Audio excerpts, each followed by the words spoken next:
Recording. Right, off you go, Dewey. Thank you.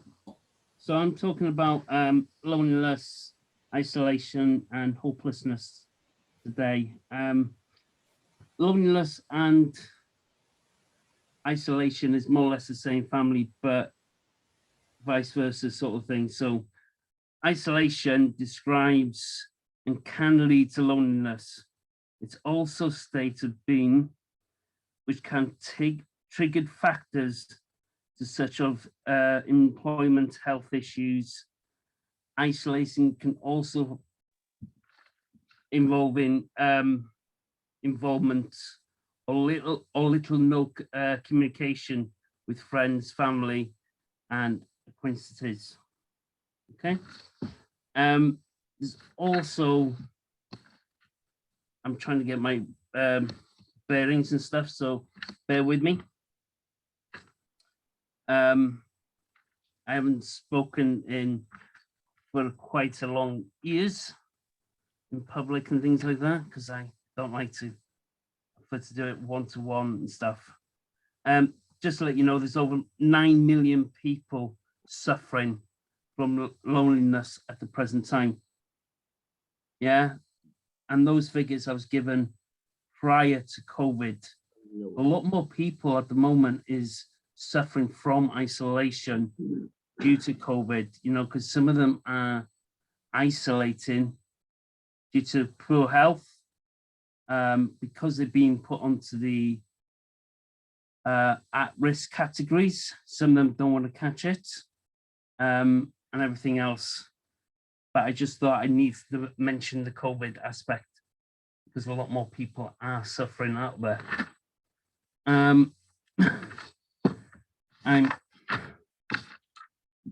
So loneliness is a subject of feeling about the gap between a person's described level of social contact and their actual level of social contact. It refers to the quality of person's relationship.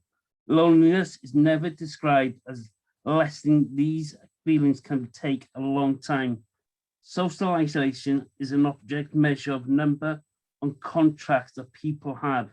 It's about the quality and not the quantity of relationship. People may choose to have a small number of contracts. When they feel social isolated, they can overcome quickly by increasing the number of people they are in contact with. Loneliness and social isolation are linked, yes.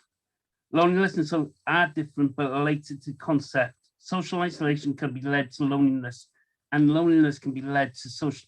Both may also occur at the same time. People can experience different levels of social isolation and loneliness over their lifetime, moving in and out of these states as their personal circumstances change. About the loneliness, we may choose to be lonely and live happily without much contact with other people, while others might find this a lonely experience, or you may have lots of social contact or be in a relationship or part of a family and still feel lonely, especially if you don't feel understood and cared for by the people you're around.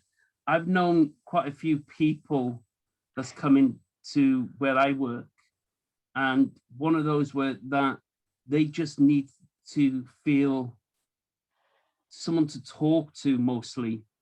You know, they had made large amounts of friends, but they still felt lonely in that group, in their group, because they don't have that contact. And with isolation at the moment, with more people lost that connection within the community, if they're, you know, they're workers or anything else, they've got none of that, and they've got no one to talk to. And that's why we need to start engaging, getting more people to start talking and stuff like that out in the community. We're talking about, for example, you could be trying doing online activities, trying to break, if you want to meet people out there, the online courses, there's plenty out there. If you're on benefits, you're entitled to do some through your colleges and stuff, English and maths. You'll be entitled to that if you're on benefits to help you. The other aspect you can also with that is join like Meetup. Meetup is an web-based organization that have loads of activities in your area, and you can actually join them. You only need an email address. Okay, the big one, the hopelessness. And this is a big one. Hopelessness is a lack of hope and passion. Individuals feel hopeless as may often have no expectation of future improvement or success. Why should I even bother? These are the thoughts they have. Common example of hopelessness can often occur when individuals are feeling distressed or anxious. Hopelessness can happen when someone is going through a difficult time and painful experience. A lot more people are suffering from hopelessness at the moment because their social network is gone. You know, if they've had issues with addiction or anything else, most of that went online. And if they can't connect to those aspects of their meetings and things like that, there's nothing out there for them. And they really feel the hopelessness, and they don't see a future without having connections within the community. So it's important to get involved, and for them to think. A lot of the groups now are starting to operate out of lockdown, but as a limited space only. So you need to contact each of your providers and stuff like that to see what is out there for you. Yeah, otherwise they are still online. That's a very sad person or thing, or sometimes that is impossible to solve. An example of hopelessness is a person about to commit suicide. An example of hopelessness is someone trying to get a salary increase from an employer that is going out of business. Why are you cast down or must, oh, sorry, that was, you may believe that your mood will never change, but you'll always feel depressed, or you may feel hopeless by even finding rewarding relationship about achieving other goals that you think are essential. Let's take your mood. Let's say that right now you might relate to hopelessness, and 9 out of 10 extreme hopelessness, but feel terrible. I'm sure that you would encourage anyone to let us see you feel the changes through the next day or so.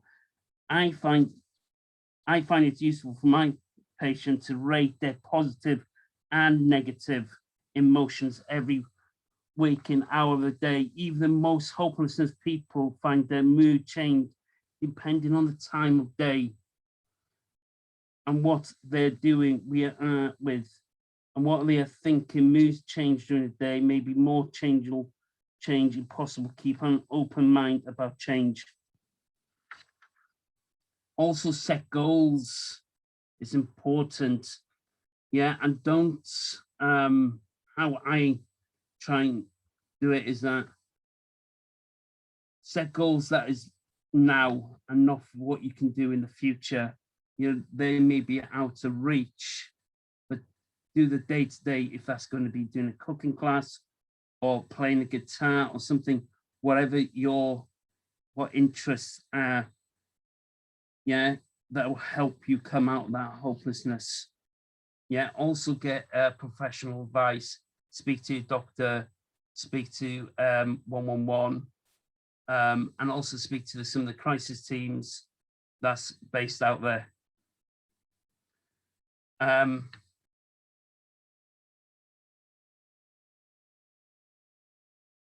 also find out when you became hopelessness. Yeah, it's really important to figure out when you became. Is it over time? Yeah, if you find out when the pinpoint is, that's when you can actually help other people trying to get the focus in place. So if you were, you know, if it's started in your early years for a traumatic event or something, you know, there's people out there that'll be able to pinpoint and help you get the most of that and realize, yes, there is, I don't feel hopelessness anymore. I don't feel lonely. I don't feel isolation.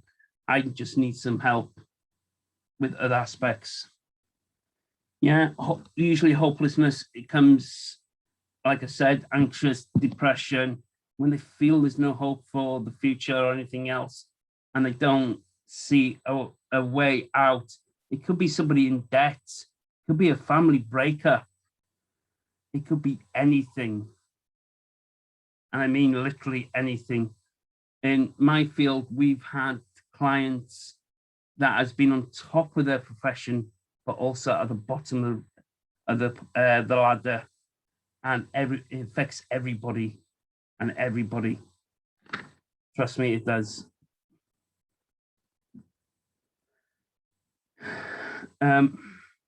Also, write down your reasons and extreme them. For example, let's imagine you're feeling hopelessness after a breakdown. You think and will never be happy again. These feelings can be ensured after a breakdown, but you're really sure that you will never be happy. There is a reason that you'd never feel better again. Perhaps you think and feel so miserable now. I can imagine feeling better, but this is what is called emotional reasoning. You are basing your prescription about your future mood and how you feel right now into it, or may think that you can't imagine being happy with a person, but you have feelings of hope, happiness before you met them. Try and challenge your negative beliefs about your future moods. We often of our future emotions.